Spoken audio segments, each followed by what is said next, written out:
মাননীয় স্পিকার, আমাদের সম্মানিত আইনমন্ত্রী মাননীয় সংসদ সদস্য সেদিন আরও বলেছিলেন, আমাদের ২৪-এর গণঅভ্যুত্থানের জুলাই সনদকে আমরা বড়জোর তুলনা করতে পারি ৯০ দশকের গণঅভ্যুত্থানের ৩ জোটের রূপরেখার সাথে।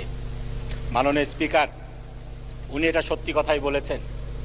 এই যে জুলাইয়ের সনদ হয়েছে, এই সনদটি পলিটিক্যাল যে পার্টিগুলো রয়েছে, রাজনৈতিক দলগুলো রয়েছে, তাদের একটি ঐক্যমত। এই ৩ জোটের রূপরেখা যেরকমভাবে হয়েছিল এটাও সেভাবে হয়েছে। কেউ এখানে নোট অফ ডিসেন্ট দিয়েছেন, কেউ পরিপূর্ণ ঐক্যমত্য পোষণ করেছেন, কিন্তু পরবর্তীতে যখন এটার উপরে গণভোট হলো, এই দুইটার মধ্যে পার্থক্য বুঝতে হবে।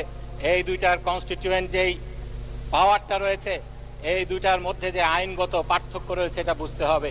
পলিটিক্যাল পার্টিগুলার যেই কনসেনসাস তৈরি হয় সেটার আইনগত কোনো বাধ্যবাধকতা নেই, কিন্তু যেই বিষয়ে জনগণ তাদের মতামত প্রকাশ করে, কনস্টিটিউয়েন্ট পাওয়ার প্রয়োগ করে মতামত প্রকাশ করে, সেটার একটি আইনি ভিত্তি হয়। সুতরাং এই গণভোটকে অস্বীকার করার কোনো উপায় নেই।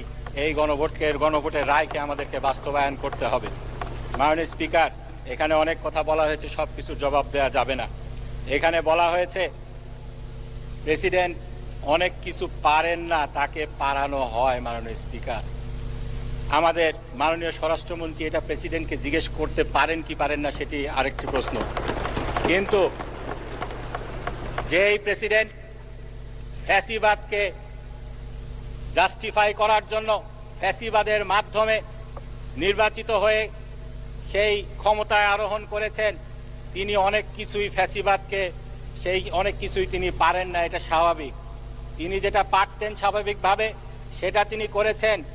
দেশনেত্রী বেগম খালেদা জিয়াকে তিনি যখন দুদকে ছিলেন সেদিন তিনি জিয়া অরফানেজ মামলায় দোষী সাব্যস্ত করেছিলেন, কিন্তু তাকে জনগণ বিপ্লবের পরে অনেক কিছু পাড়িয়েছে যার সরাসরি সুবিধাভোগী আজকের আমাদের সরকার দলীয় সংসদ সদস্যগণ। সেদিন তাকে কি জিনিস পাড়িয়েছিল আমি আপনাকে একটু বলতে চাই।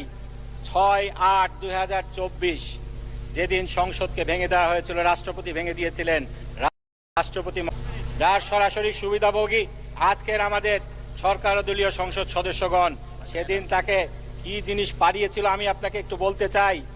6/8/2024 যেদিন সংসদকে ভেঙে দেওয়া হয়েছিল, রাষ্ট্রপতি ভেঙে দিয়েছিলেন, রাষ্ট্রপতি মোহাম্মদ শাহাবুদ্দিন, সাথে 3 বাহিনীর প্রধান, বিভিন্ন রাজনৈতিক দলের নেতৃবৃন্দ, সুশীল সমাজের প্রতিনিধি এবং বৈষম্য বিরোধী ছাত্র আন্দোলনের নেতৃবৃন্দের সাথে পরামর্শ করে জাতীয় সংসদ ভেঙে দিয়েছিলেন। মাননীয় স্পিকার, আমাকে যদি 1 মিনিট সময় দেন আমি শেষ করে দিব।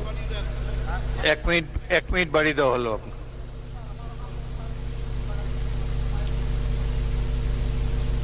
বিরোধী দল নেতা বলেন 2 মিনিট। আচ্ছা, 2 মিনিট বাড়িয়ে দেওয়া হলো।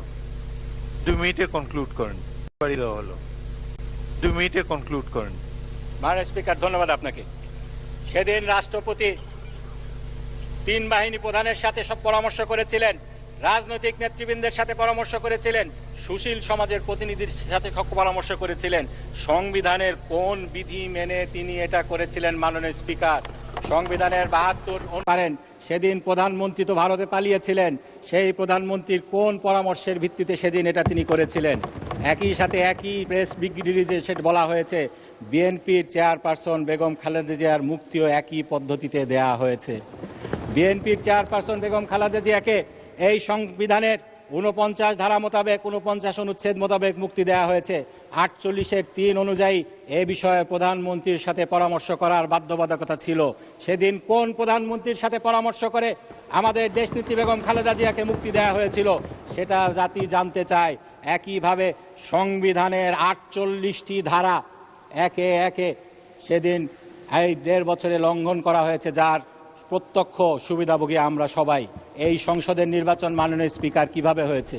123 অনুযায়ী জাতীয় সংসদের নির্বাচন হওয়া উচিত। সংসদ ভাঙার 90 দিনের মধ্যে সংসদ নির্বাচন হওয়া উচিত। সংসদ ভেঙে দেওয়া হয়েছিল সংবিধানকে লঙ্ঘন করে 26শে আগস্ট 2024 সালে। তারও প্রায় 1.5 বছর পরে নির্বাচন হয়েছে। সংবিধানের কোনো ধারা মোতাবেক সেই নির্বাচন হয়নি। মাননীয় স্পিকার, যেটা আমরা বলতে চাই মোটা দাগে, জনগণের ক্ষমতায় যদি আপনারা বিশ্বাস করেন, আপনারা বলেছিলেন সেই লক, হবস, সোশ্যাল কন্ট্রাক্ট থিওরির কথা রুসোর কথা, আমি আরো বলতে চাই সেই ইশতিয়াক পেপারের কথা, যেখানে জনগণের ক্ষমতাকে এই সংবিধানের উপরে তুলে ধরা হয়েছিল। সেই সংবিধানকে যদি আপনারা মানেন, জনগণের রায়কে যদি মানেন,